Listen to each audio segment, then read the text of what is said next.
Assalamualaikum warahmatullahi wabarakatuh. Nama saya Amira Adibah dari kelas MC243D. Hari ini saya akan membentangkan pembentangan tentang subjek CTU 552 bersama kumpulan saya.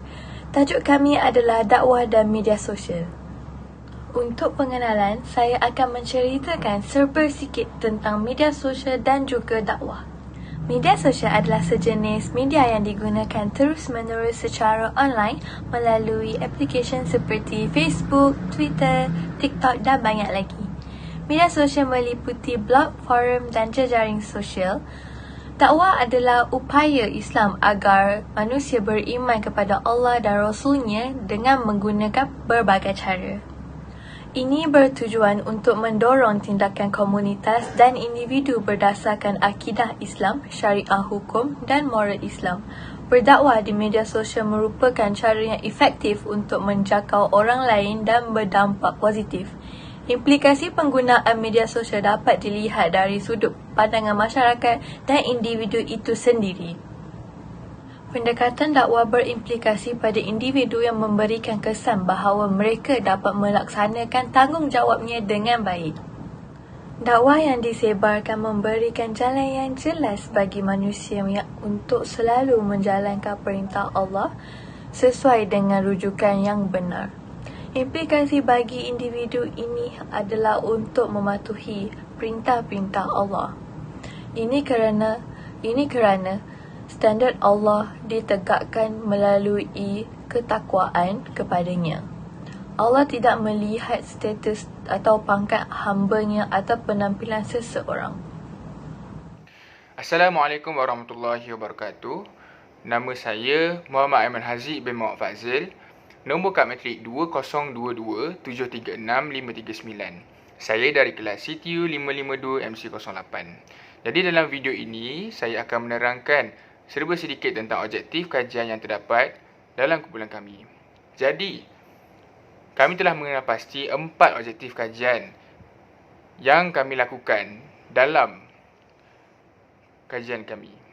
Yang pertama ialah menjelaskan dakwah dan media sosial dari sudut bahasa dan istilah.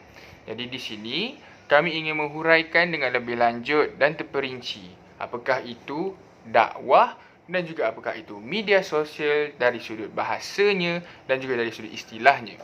Yang kedua ialah menerangkan adab dan cara berdakwah dengan betul dari semua aspek.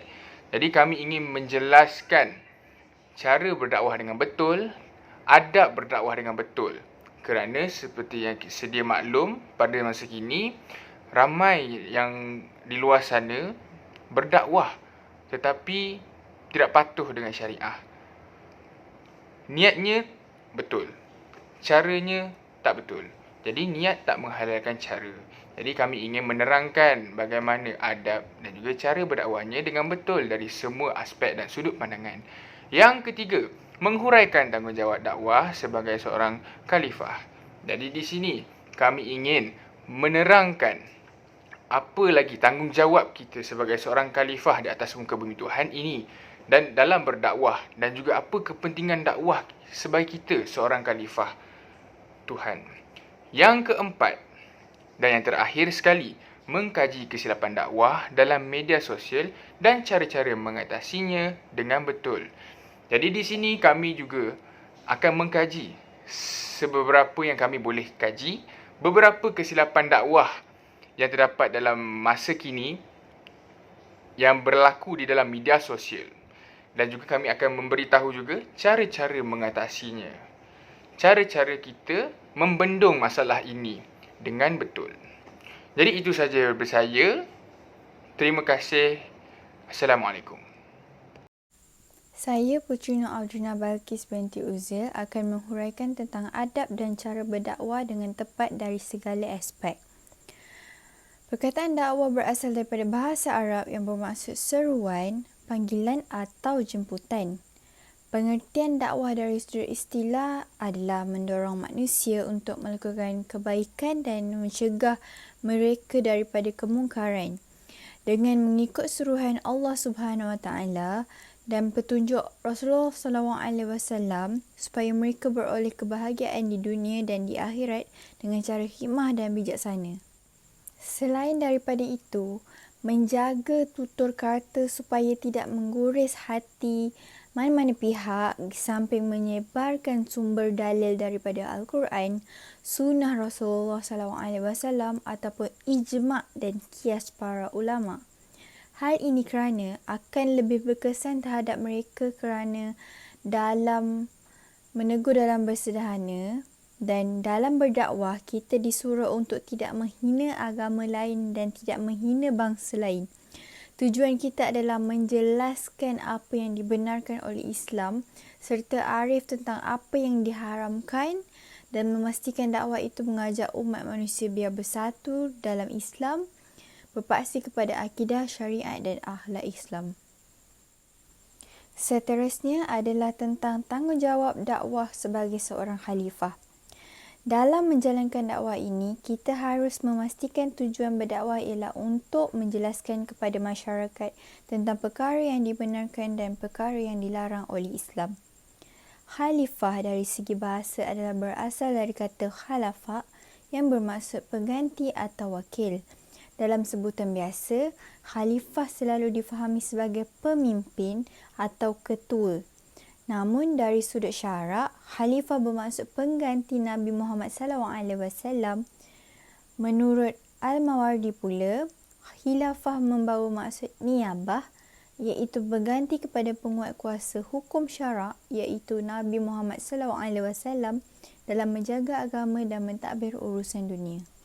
Di dalam Al-Quran memberitahu bahawa ketika manusia hendak diciptakan oleh Allah Subhanahu Wa Taala, para malaikat telah diberitahu mengenai apakah tujuan manusia diciptakan.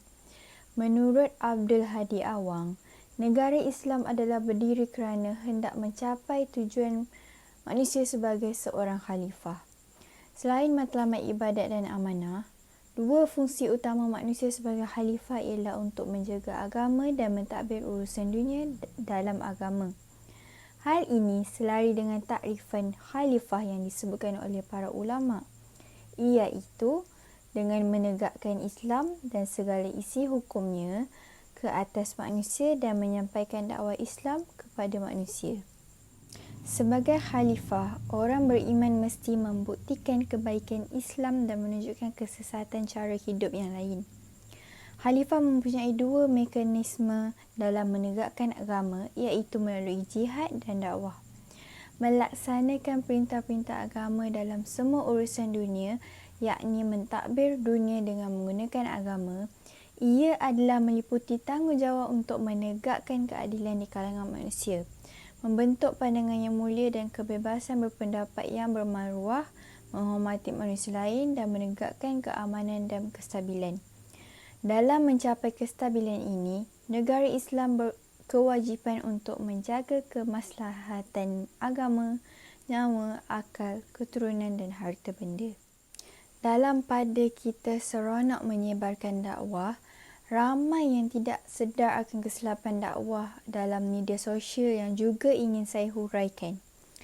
Jika kita perasan dan cakna akan keadaan sekeliling, pasti kita akan lihat golongan yang seolah-olah berdakwah tetapi sebaliknya lebih kepada mengaibkan. Sebagai contoh, kita lihat satu video di media sosial tentang adegan atau perkara yang tidak sepatutnya disiarkan oleh seorang wanita atau seseorang dan kita berniat untuk menegur, tetapi teguran kita itu adalah dengan cara memuat naik video mereka dan meletakkan muka kita di hujung video itu dan menegur secara terbuka. Hal ini sangat salah dan hanyalah akan menimbulkan fitnah. Cara dan layanan kata-kata yang kita lemparkan dalam berkata-kata dan menegur orang dalam media sosial maupun kehidupan seharian akan juga mencermin keindahan ajaran agama, adab dan budaya masyarakat yang mementingkan nilai moral serta etika yang baik. Ibnu Umar radhiyallahu anhu meriwayatkan Rasulullah SAW bersabda, seorang Muslim ialah saudara kepada Muslim lain. Mereka tidak berhak atau tidak boleh menzalimi dan merendahkan orang lain. Sesiapa yang memenuhi keperluan saudaranya, maka Allah akan memenuhi segala keperluannya. Sesiapa yang menghilangkan satu kesulitan daripada seorang Muslim, maka Allah akan melepaskan baginya satu kesulitan pada hari kiamat disebabkan perbuatannya itu. Sesiapa yang menutupi aib seseorang Muslim, maka Allah akan menutupi aibnya pada hari kiamat. Hadis riwayat Bukhari dan Muslim. Islam sebagai agama rahmat memelihara kesejahteraan umat Islam dalam semua aspek. Allah Subhanahu Wa Taala menjanjikan balasan baik kepada mereka yang membantu saudaranya. Layanan dan kata-kata yang baik juga mampu melembutkan hati yang keras atau menyedarkan seseorang yang sudah melakukan kesilapan. Itu sahaja daripada saya. Seterusnya, saya akan beri kepada rakan saya untuk menghuraikan tentang cadangan dan rumusan topik ini. Hai, Assalamualaikum warahmatullahi wabarakatuh. Nama saya Akmal Faris bin Anwar daripada kelas CTU 55208 dan saya akan membentangkan kertas kerja bahagian cadangan dan rumusan. Okey. Pendakwah perlu memperbagaikan informasi terbentuk penceritaan dan sejarah seperti kisah-kisah para rasul, para sahabat dan aim ulama serta tokoh agama kepada umum kerana kisah-kisah tauladan sangat diminati ramai. So nak cakap benda-benda sentuh tak menarik perhatian diorang. So kalau dah dapat tarik perhatian diorang, kita dapat menyebarkan Islam dengan senang. Nombor 2, pendakwah juga perlu memperbanyakkan dakwah secara interaktif seperti live Facebook, live di Instagram untuk menarik lagi perhatian, untuk menggalakkan orang ramai menuntut ilmu dengan penuh yakin pelbagai ilmu dan jawapan terhadap persoalan yang dikemukakan dapat disampaikan secara terus oleh pendakwah dan pengguna media sosial. So kalau kita buat live di Facebook, di Instagram, so orang dapat tengok live lah secara langsung dan ramai dapat masuk. Macam contoh-contoh Ustaz Syamsul Debat dan Ustaz Azhar Idrus dapat menarik perhatian orang lah, sebab mereka nama-nama yang terkenal dan orang suka tengok diorang memberi tazkirah. Nombor 3, media sosial adalah sesuatu media yang banyak mempengaruhi masyarakat pada masa kini. Dakwah menggunakan platform terkini adalah dakwah yang baik kerana mengikut peredaran masa. Itulah, kalau dah ikut peredaran masa, kenalah ikut trend kan. So diorang kena guna TikTok kan, nak tarik perhatian. So kalau dah nak kena tarik perhatian, memang kena ikut trend. Kalau tak ikut trend, memang orang ramai tak tengok lah cakap dia. Sebab sekarang ni kan orang ikut trend. So kena buatlah cara TikTok. So nak kena post kat Instagram, nak kena buat live dekat Facebook kan, kena ikut trend zaman sekarang. Dan keempat, media sosial mampu meningkatkan hubungan tali persaudaraan yang jauh atau dekat. Oleh yang demikian, setiap ahli keluarga perlu menggalakkan menggunakan media sosial sebagai medium untuk mengeratkan hubungan silaturahim dan berdakwah.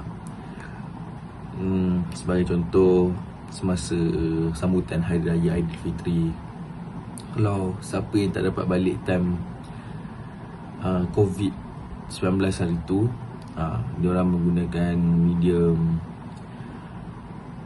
media sosial sebagai guna Google Meet, Zoom untuk mengeratkan hubungan sesama ahli keluarga yang jauh-jauhan, tak dapat nak jumpa time COVID hari tu, kena duduk rumah. Untuk medium sosial media ni agak penting lah untuk zaman sekarang. Sebab kalau dulu tak dapat kan, kalau time jauh-jauh tak dapat nak jumpa, tak dapat nak guna media sosial sebab tak ada time tu. So sekarang ni semua hujung jari, so dapatlah nak guna media sosial. Nombor 5, pendakwah perlu membagaikan informasi berbentuk penceritaan dan sejarah seperti kisah-kisah para rasul, para sahabat dan alim ulama serta tokoh agama kepada umum, kerana kisah-kisah tauladan sangat diminati ramai.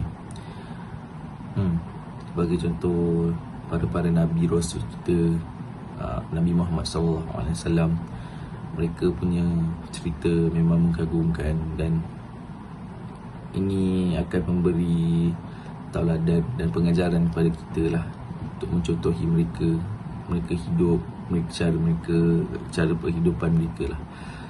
Itu sahaja daripada saya, Ahmad Faris bin Anwar. Sekian, terima kasih. Assalamualaikum warahmatullahi wabarakatuh.